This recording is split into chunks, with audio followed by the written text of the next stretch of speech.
How to enter referral code on Google Pay. Hello everyone, welcome to another tutorial. In this video, you'll learn how you can enter your referral code on Google Pay. The first step is to launch the Google Pay app on your device, and then once you've done that, move to the top right corner and tap on your profile photo.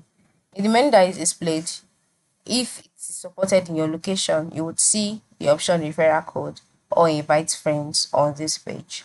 Okay, so once you can see the option, just tap on it and then you'll be taken to the page where you are asked to enter the referral code that you received from your friend. Okay, enter in the referral code, and then if the code is valid, you will see success screen and you are good to go. Okay, you can either make use of this referral code while signing up. Okay, while signing up, you'll be asked to enter in the person. If you have a referral, you'll be asked to enter in the code. So just enter the referral code that you've received from your friend, and then if the code is valid, you will see a success screen. Let's go ahead, and that way your referral code has been entered into your Google Pay account. So that is it. Thank you for watching and have a good day.